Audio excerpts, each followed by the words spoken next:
The death of God is about the drying up of a horizon of meaning and of a whole form of human life. Where do we stand in the illusion it makes? What kind of space are we invited into? The material relations between people become social relations between things. When we look at toasters, corn, and TVs, we still, to a large extent, live in the interregnum between worlds, if you will, or between paradigms.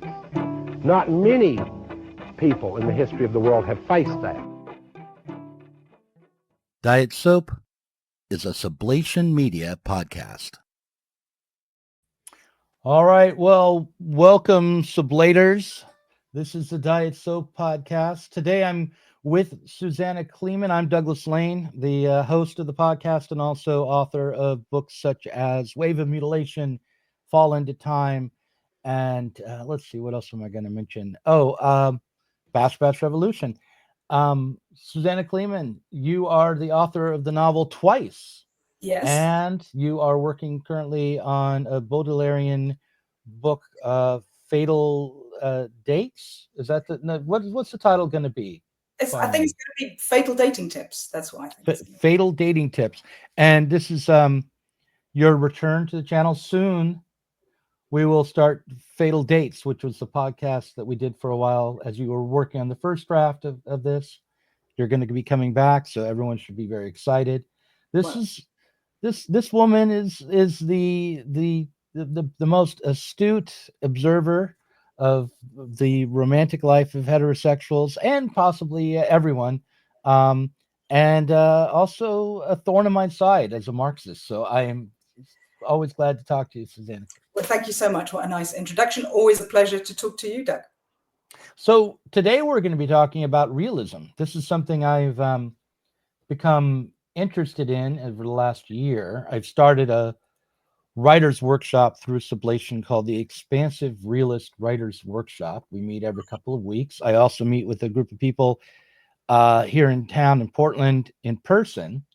And then I'm running a workshop here as well in cafes, and we went to an art gallery last time we met.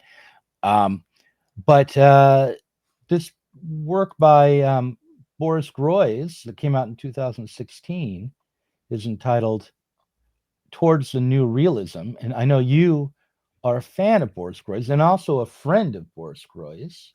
And I thought this would be, or at least an acquaintance. And I thought this would be a good thing for us to discuss this essay he wrote for Efflux, almost a decade ago now. Well, Doug, I have to say to you that we run into a problem here with your realism, which is that the link you sent me to the Boris Groys article to be discussed is actually one about identity politics. And so I'm entirely unprepared for our conversation today. I've read a lot of Boris Groys's. I was pretty okay. Well, I'm sorry that I sent you the wrong link. But I've read, I think, all of his essays in Efflux, not recently, but I feel equipped to talk about realism. But I might, if it might be that I'm not going to be talking about the article that you want to talk about. And also, I should say, I'm not really a friend of Boris Groys. He was merely a date of mine on my podcast, Fatal Dates. He was perhaps the greatest date I had, of course, excluding the date I had with you. But I don't think I could go so far as to call him a friend. So not only, okay, wait a minute. I have to pause here. This is a man you've dated, and yet you won't call him a friend? Call everybody is that how you feel about me as well? Like I'm just some guy you dated once and not a friend? Please, Doug. You and I have had lots of conversations, and I feel that we are friends. But if we're going to be realistic and deal in realism, there's a profound difference between the relationship that I had once with my one-time date with Boris Groys and the frequent communications that I have with you. They're not the same thing at all. I know. I'm kidding. Also, I would say to you, is everybody that you have dated someone that you would call a friend? Let's move on. So let's talk about the new realism. Can I just say beforehand, I would just want to know a bit more backstory, because you've introduced yourself, and I know you're a science fiction novelist and a Marxist. So how come this sudden turn to realism, Doug? Good question. Okay, so the answer is this. I'm the head of Sublation Media. We have Sublation Magazine, and over the last 2 years, I've been covering politics. I'm a fan of Matt Taibbi. I've been covering and following his work, and what I discovered was that it's not just in the United States. I was going to say especially in the United States, but really not just in the United States. There's been an effort to suppress journalism, suppress what is called sense making from civil society through a variety of censorship apparatuses that online and off.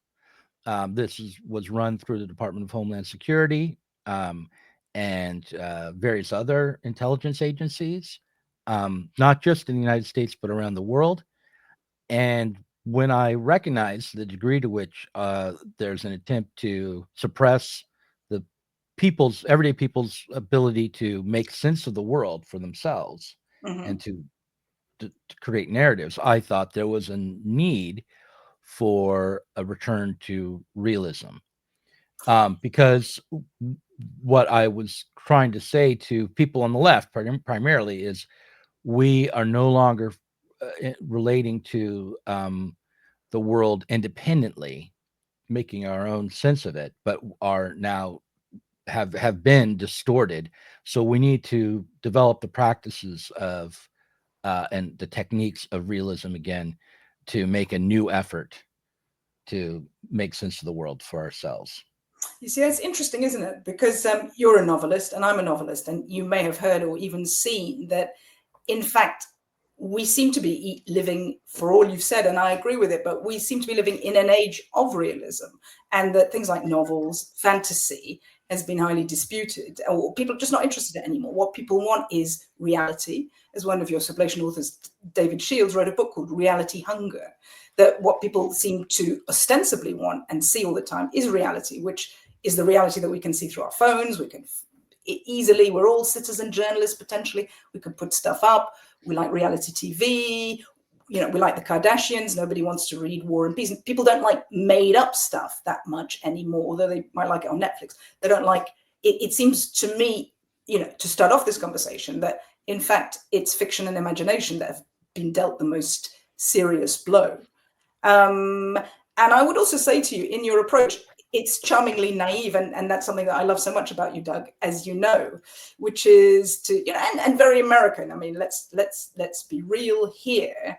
You're American, and so you're intrinsically more optimistic, I would say, than somebody like me who comes from Europe. And your approach is winningly, disarmingly, charmingly naive. In order to combat what's happening now, let's go out and be realistic. There are other techniques that would say, if what you're after is realism, what you might do more subtly and in a more European style would be to go at it more obliquely and give more fiction. Why are you shaking your head at me, Chairman Dan? Oh, this anti-American sentiment of the Europeans. It's very charming. But listen, here's no, you're charming. No, you are. No, okay. No. Look, okay. It's not. I do not take a naive stance towards realism, and I think it's important to know that realists of the 19th century also did not take a naive stance. What we think of as realism today, like photographic realism or just presenting the facts, is not what realism was, and it isn't what realism is. So what is realism? Well, realism, I think, is as a art movement and a literary movement, was actually a move towards declaring the right to interpret the world, and also it took up the necessity of including yourself, your own perspective in the work that you created. So recognizing the way in which you as an individual and society also is responsible for creating the conditions of the world. It was a political movement, a part, or at least it was a literary and artistic movement that was aligned with revolutionary politics in the 19th century. People like Gustave Courbet were radicals who, supported the Paris Commune, for instance. And it was not merely about empiricism or trying to capture the real. There was a scientific aspect to it, but the way people thought about science was a bit different in the 19th century. It was closer to philosophy and even to art than it is today. To be scientific meant to be rigorously engaged with reality, to be quantitative perhaps, but also to be logical and to engage in reason and to break free from assumptions, whether traditional assumptions or otherwise, to be skeptical, to be critical. That's what realism means. Okay, and that 19th century realism is what you're doing in Portland in the cafes, going to the art galleries, foisting a new literary movement. It's well, yes and no. I mean, because we can't simply return to the 19th century. We're reading 19th century realists. We read Balzac, for instance. We read some Mark Twain. But one of the things that becomes apparent right away, we read the Unknown Masterpiece by Balzac, which is a work about painters. But the relationship that the characters in the Unknown Masterpiece have with society is simply different than the relationship we have to society now. The Industrial Revolution was starting, it was taking hold, but had not completed.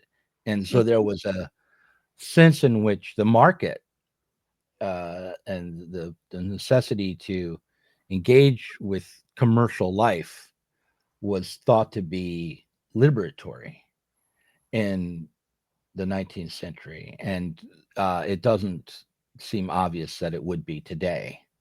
So that's just one example of the difference. One that we wouldn't want to just reject. When we still don't want to say, oh, well, those people were right wing or something. No, they were actually on the left at the time, but the world was different. There was more room for individuals in the market at that time. A couple of things strike me there. One is that on my date with Boris Groys, he said something very interesting to me, which is that in his concept, we're reliving the 19th century now, which is a time of fragmentation, of new technology, and a time that led to the 20th century and its hideous wars, totalitarianism. So it's interesting that you are returning to the 19th century, perhaps instinctively feeling that yourself. But the other thing I would say is that, so you say people were not so entwined with the market, but people were also not so entwined with the real world. And here I'm putting the real world in inverted commas. There was but Susan, I didn't say they were not so entwined with the market. I said the market was a realm of freedom then. Right. And it was liberatory then, and it is less so today. That doesn't mean they weren't entwined. In fact, the characters who were advancing art and not falling into a trap in the Unknown Masterpiece were the ones who were disciplined by the market. Right. But the market wasn't everything, because in the 19th century, it was possible to have an entirely private life, for example. Things were still nascent. You would have an opportunity to engage with the market if you wanted to go to civil society, to vote, to have your name. But you could also go and lock the door and be a completely different person if you want to. You could have deep, dark, terrible secrets. You could have an entirely private life. And that is a big space that art and art production comes from. But in the Unknown Masterpiece, there is a great painter who is independently wealthy and who has dedicated himself entirely to painting and has not exhibited any of his work for a decade or more. And he's been working on one painting of a woman, of a nude, all this time, trying to perfect it, to capture the total reality of this woman in her beauty. on the canvas. And when these younger artists who are exhibiting their work and selling their work come to see the great masterpiece that he's been working on, they discover that he is overpainted to such a degree that it is impossible to see the human form within on the surface, and he's gone mad, basically, in attempting to perfect this work because he's not been exposed enough to reality. He's become inward and too formal and too caught up in the theory of his own work. All that they can see is the woman's foot on the bottom, towards the bottom of the canvas. So the unknown masterpiece is a kind of a morality tale, warning, amongst other things. There's lots of things in the story, but amongst other things, is saying, there is a danger to the private pursuit of perfection. That in fact, there's a necessity to be engaged with the world, to be within the market, to be disciplined by society. And in fact, that is the realm of freedom, and the private realm of the perfect masterpiece is the past. Okay, but there was a less universal external world in the 19th century.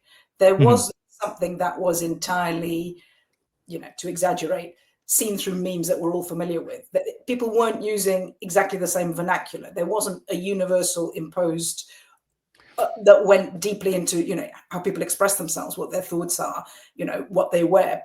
There was more variation. It was more hodgepodge, handmade, cobbled together. There was more variety in that world. And right, things that people had not been stripped of their agency and made to service the machines the way that they have now.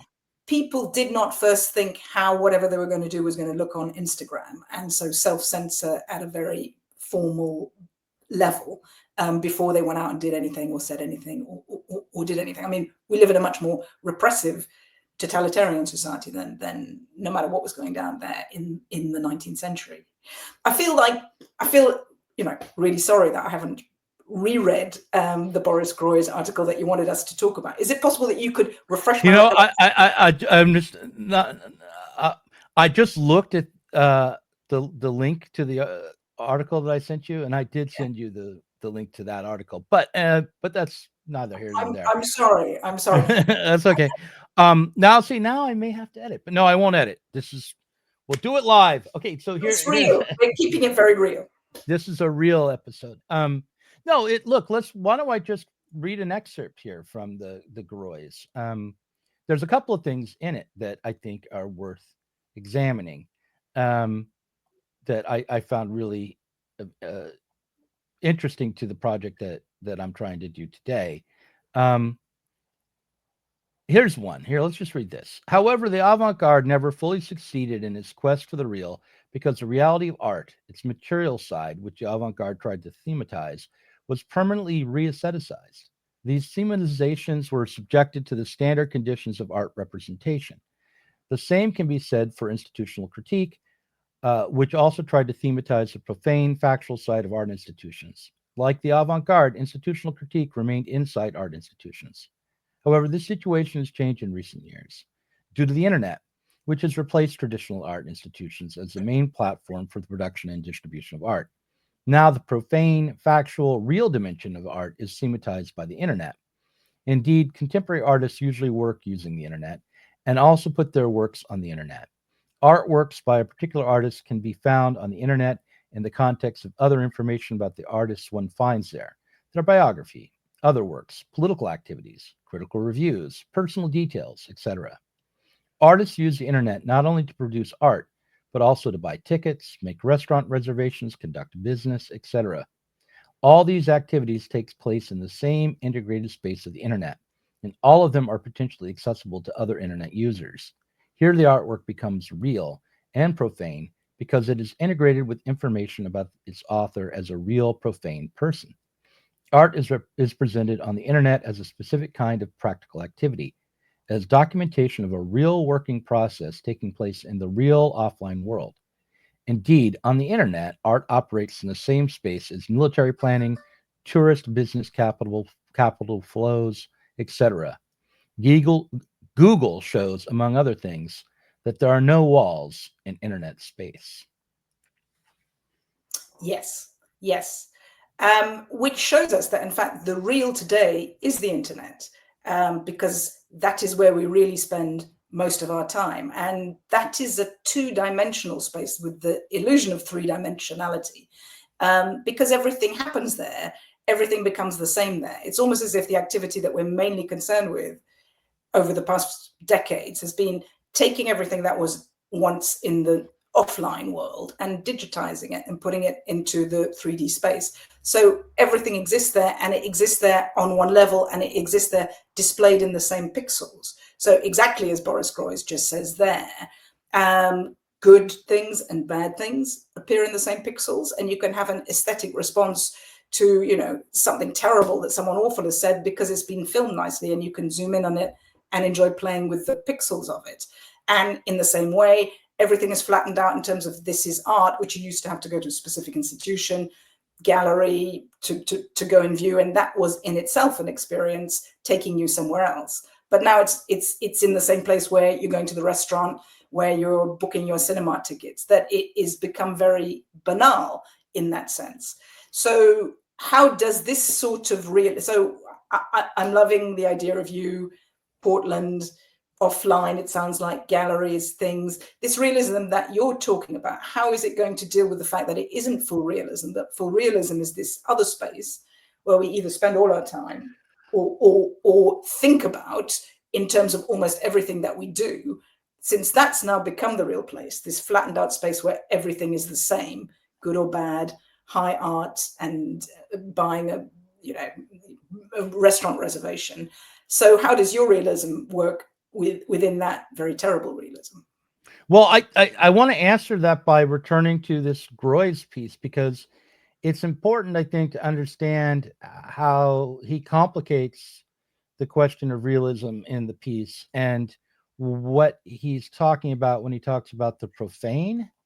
Can I just say, I think Boris Groys is a brilliant writer because he is very subtle, because he's not one for the big declarations, and because he writes and perhaps also speaks with stuff up his sleeve. Like, he is someone who is very aware of what the perils would be of saying, this is real, this is true, and who is countering that by, although he writes theory and writes it very well and very clearly, he also writes it very slyly, not exactly directly as realism, perhaps because he understands full well the pitfalls of that approach, but doing something that looks a bit like realism, but that is his art, it would seem to me, is being endlessly subtle and going deeper and deeper into it. So please tell me how. Okay. So he says here in the second paragraph, he says, we initially discover reality not as a simple sum of facts.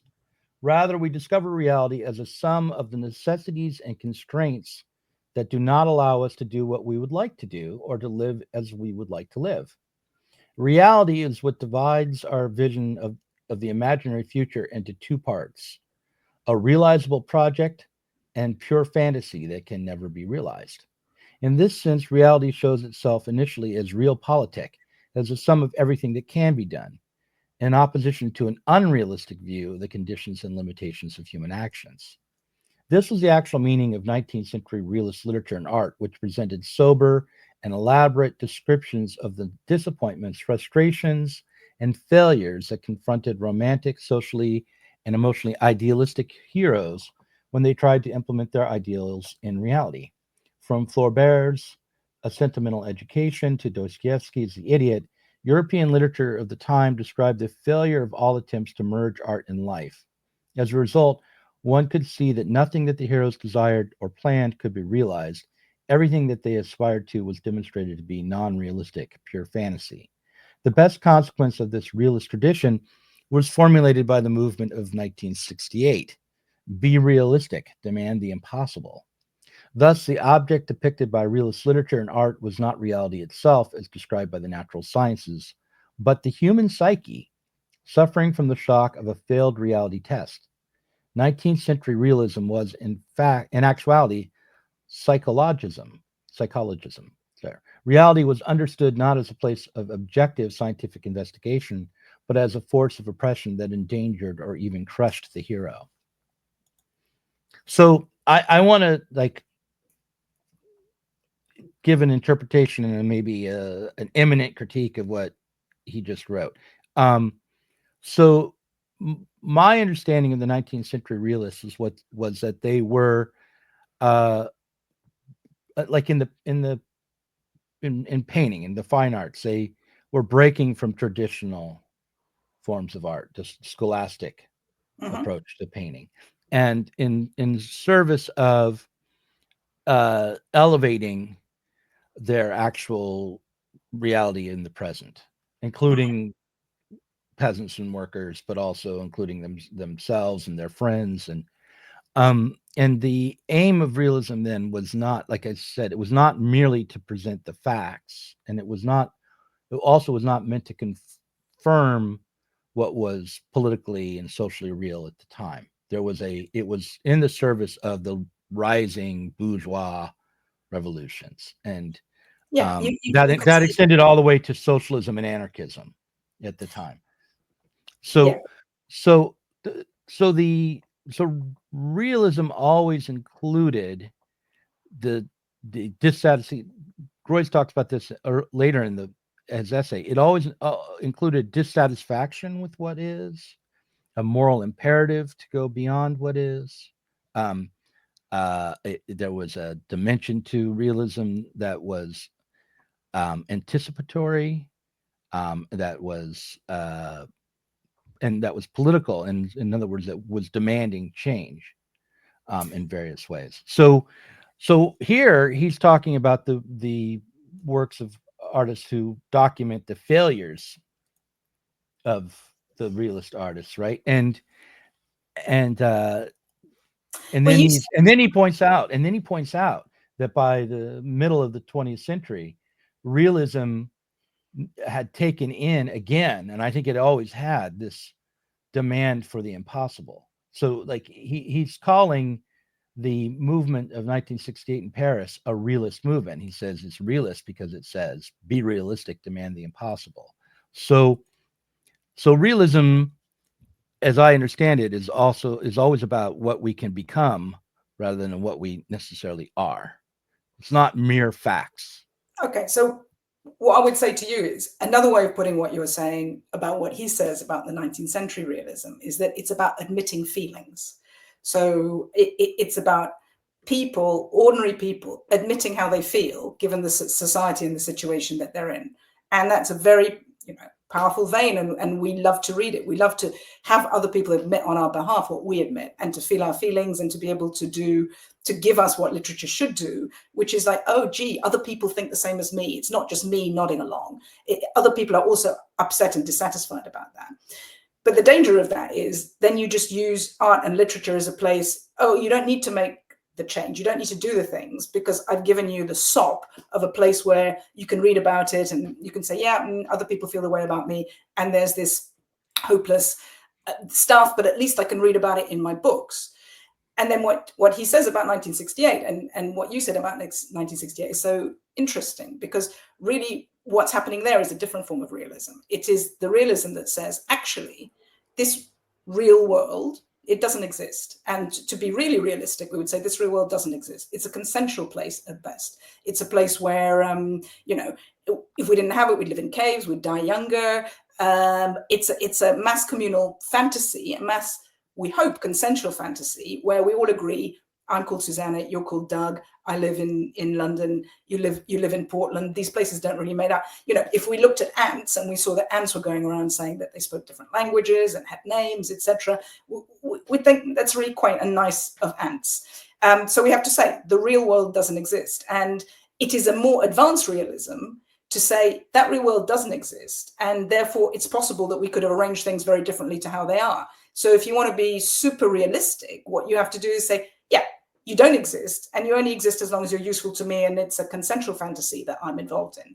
But at any point, we human beings have the power to say, yeah, let's be real. This isn't real. The only thing that is real is that we're going to die one day. All this stuff is made up, And therefore, if we're going to be very realistic, we have to say, no, this realism is fake, and there is a better, we'll be real and say other things are possible. I love, there's a quote from Jean Dubuffet, a French brutalist artist. He said, it's not forbidden to imagine a world conceived entirely differently from that which we've been satisfied with so far. And that is the spirit of 1968. And that's the spirit of this ultra realism that says, let's be real about the real world. It doesn't exist. Right. Now, okay, so I like an aspect of what you just said, and then there's a part of me that really is recoiling from another part of what you said, and I'll explain. The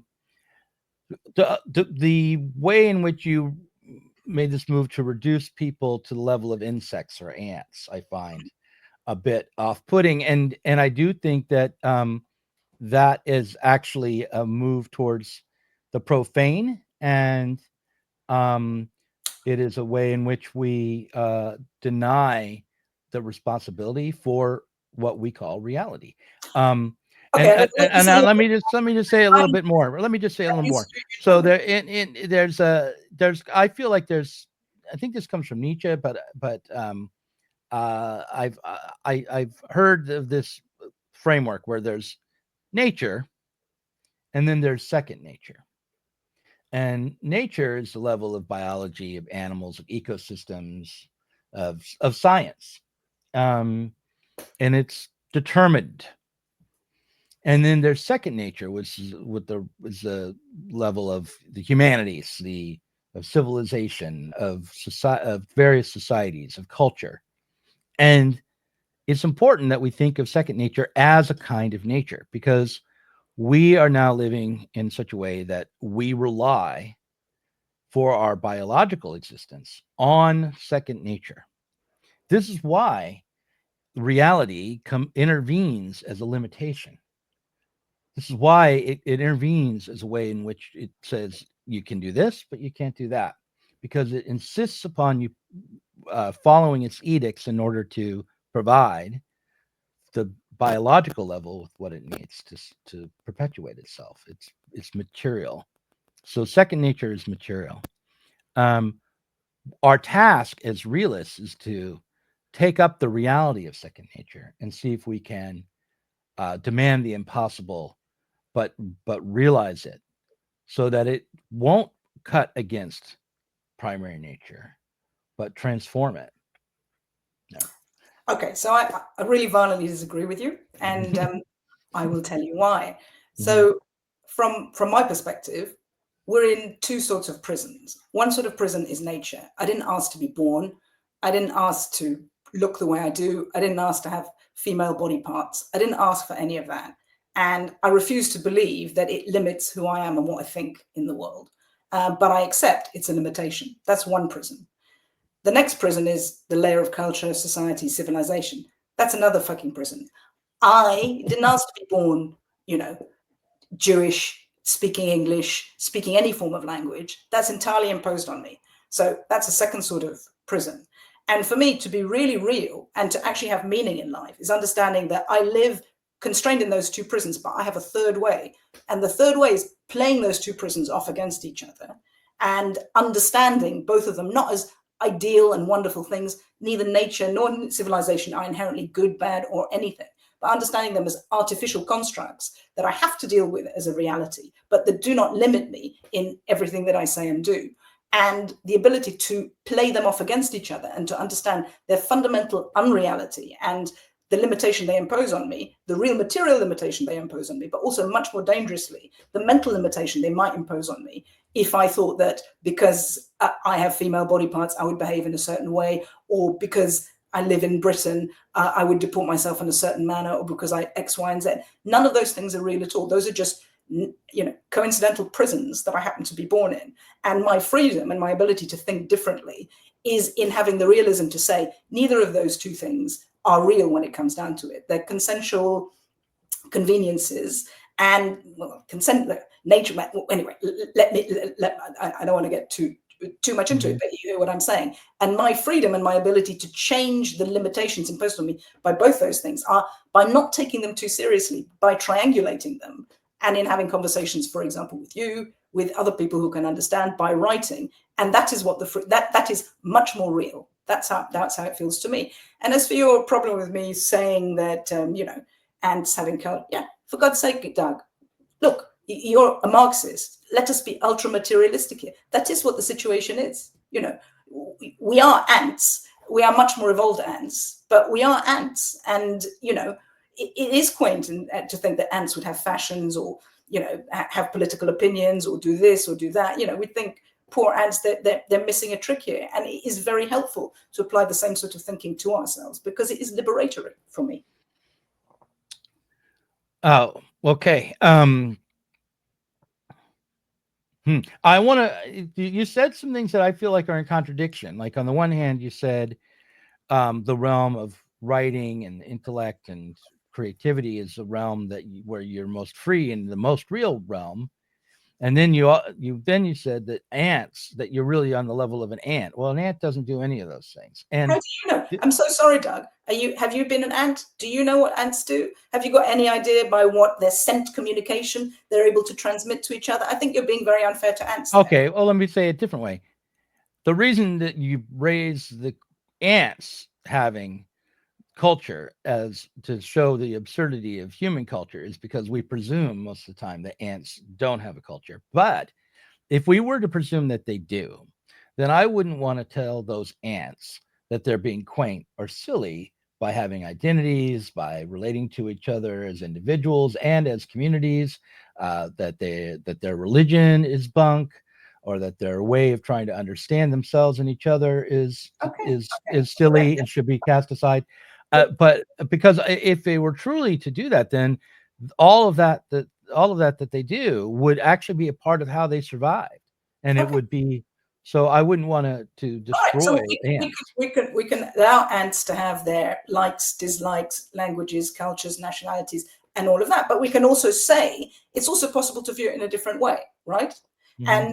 And if we're talking, this is a conversation about realism. If we're being realistic, we'd be forced to say you can see things also in an entirely different way. We could definitely say that ants can have a better or a worse culture, and ants can live in better or worse terrain and have bigger or larger families, given what those material conditions are going on there, and they can communicate that, and they're able to gauge what's a better place, what's not a better place, and they have forms of communication by whatever it is, their dancing, their scent. Some of them can dance and scent better than each other. Yes, we can go into all that, but we can also say it could also be viewed from at the same time being true from the different perspective that says, they are ants in a pitiless solar system that doesn't care about them. Maybe it does. Maybe I'm being unfair to the solar system too. And that if, to be truly realistic, Doug, if we really are talking about realism and not just as a literary term, we would have to contend with that.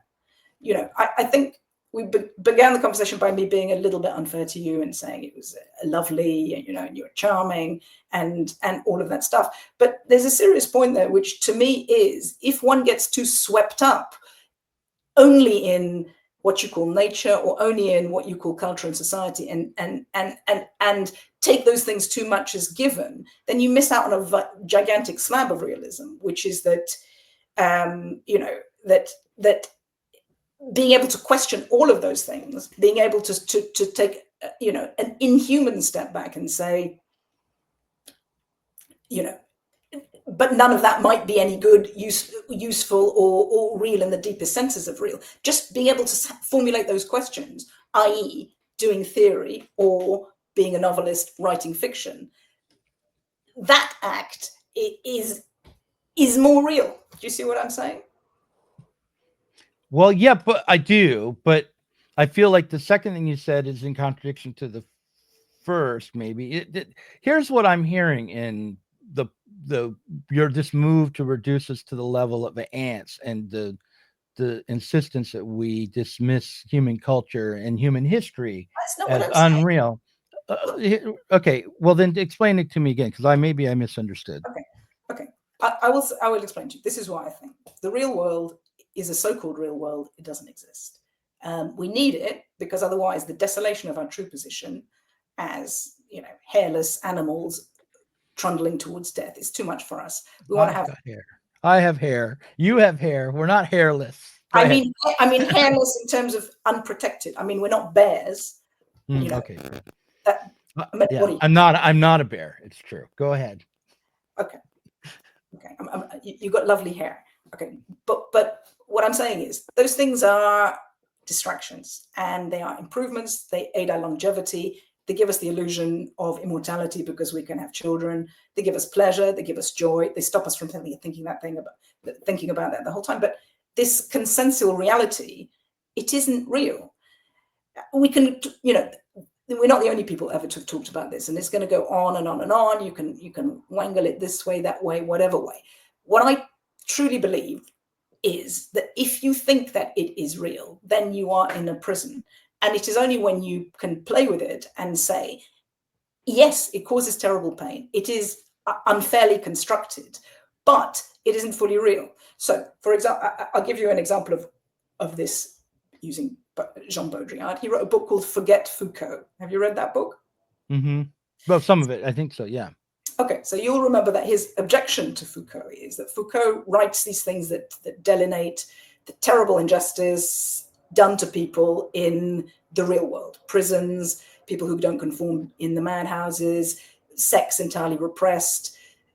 But what Baudrillard says is the fact of writing these things is in itself an extreme violence because it suggests that it's hopeless and that this is how things is and this is what society does to people and that there is no escape possible. Whereas the emancipatory element is to say those are good analyses, but they're not the whole point of the situation. And if you say they are, then you're doing an oppressive state's work for it by saying, look, this is how the oppressive state does everything. And you end up like an ant on your back with your legs in the air, not being able to have any power or agency at all. Whereas the way to have power and agency is to understand this world is supposedly a consensual reality. We nod along to it as long as it is more or less kind of fuzzily working for us. When it actually comes down to it, it isn't fully real. It is very oppressive. It does this, it does that, but its oppression, because it isn't really real, can be dismissed. It can be dismissed by theory, by laughing at it, can be dismissed by going off with other people, forgetting about it, can be dismissed by taking drugs. It can also be dismissed in very creative, excellent, powerful for the whole species ways. But if you want to deal with something, the best thing that you can do is look it square in the eye and say, you are not actually real. This thing that Foucault has described isn't the totality of experience. It is a way of looking at it, but it isn't everything. And it is possible the best way to get rid of oppressive systems is to say, but you don't fully exist. Therefore, and it gives you the confidence to be able to actually improve this consensual reality that isn't really real. Okay. We've gone far, though, from talking about realism as an artistic movement and about your project. So no, this is good though, because let's see if we can try to track back to it. Because the question is, how do we approach being realists? Do we even want to be realists, or do we want to be anti-realists? And a lot of it, to go back to Groys, it's about, okay, you can be realist, without doing a pixel perfect painting of the room that you're in. You can give a feeling for the real, by using techniques that are not purely realistic. And it would be good to hear more about your project and what the intended outcomes of it are. What are people writing? What are you writing? Is it, there are many ways to describe reality, and it's not always the best way to describe reality by painting it by numbers. Well, yeah, and of course the 19th century realists, as I said, didn't try to create photographic realism. They were always including their own innovations in terms of the form of painting and as an aspect of the real reality. But the other thing I'll say this: when we started the expansive realist workshop, the first assigned reading was from 1970. So not the 19th century, not the realism that people usually imagine, but rather it was a work by Hunter S. Thompson called "The Kentucky Derby is Decadent and Depraved." And it is a story about going to the Kentucky Derby. And it's all about the way that Hunter S. Thompson has preconceived what the Kentucky Derby is, how he has set out to prove how decadent and depraved the Kentucky Derby is, and the way that he ultimately accomplishes this is by being the most decadent and depraved person at the Kentucky Derby, and becoming the very kind of character that he wants to satirize at the start. At the end of the story, he does something which confirms him to be the kind of narrow-minded Southern bigot that he's trying to capture at the beginning of the piece. But so I want to say that, and then but then I also want to say, okay, so I justify Hunter S. Thompson's gonzo, subjective, funny, drug-ridden work from 1970 as realism, because through looking at the 19th century and the original realism as the way it introduced the subjective into reality. And then I want to read the last paragraph of Boris Groys here. He says, thus, the return of realism is the return of the psychological and the return of a discontent with reality experienced as an oppressive force. So realism is a psychological discontent with reality, he says. I don't entirely disagree. Let me make one last remark here. Realism is often misinterpreted as an art form that depicts the realities that lie beyond the art system. And we could read beyond culture, say here, or beyond our social life, or beyond second nature, for where he says the art system. Simple people or the working class as examples of what lies beyond the art system. However, the art system, as previously noted, is already part of reality. Realism is needed not for its description of the outside of the art system, but for the revelation of the latter's hidden inside, of the discontent with the realities of the art system that its protagonists experience. Only when writers and artists begin to feel like failures in their conflict with reality will they ask themselves what it means to conform to reality, to live a simple life like everybody else allegedly does. An inner psychological problem is projected towards the outside. In his A Confession, Tolstoy wrote that he was curious why simple people do not commit suicide, but instead go on living, even when they know that life has no meaning or goal.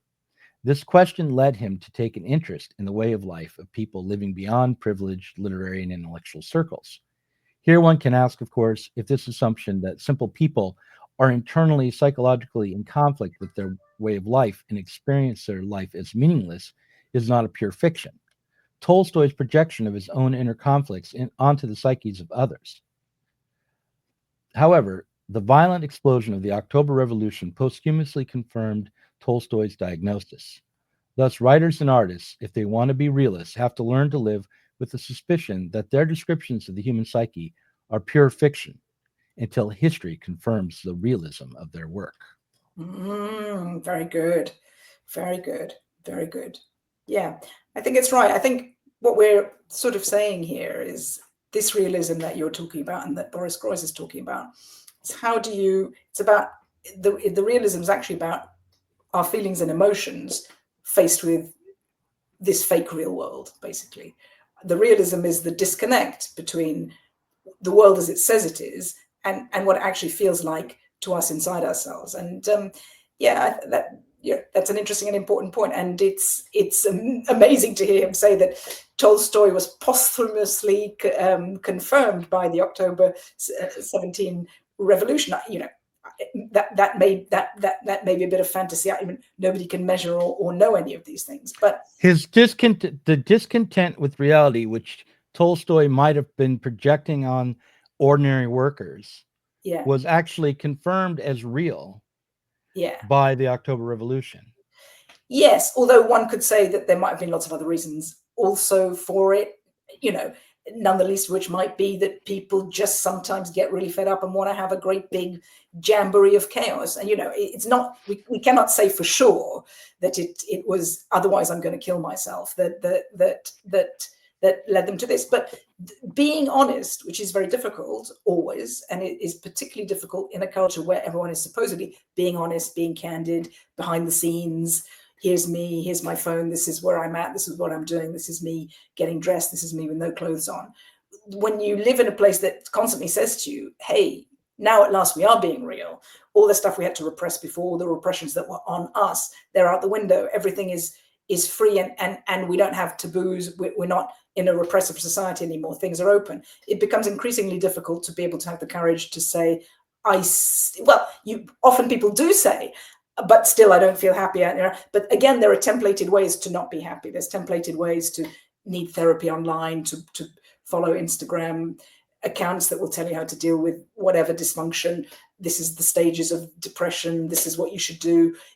It's increasingly difficult to therefore be able to say, actually, no, sorry, that isn't, and I feel something different. It's to put your neck on the line, and that is difficult. So if that is what your project is, then that's an estimable project.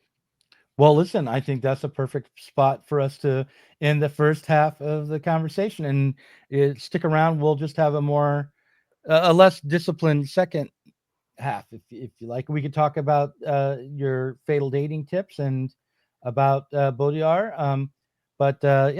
Thanks everyone for watching. And I'm going to run the outro.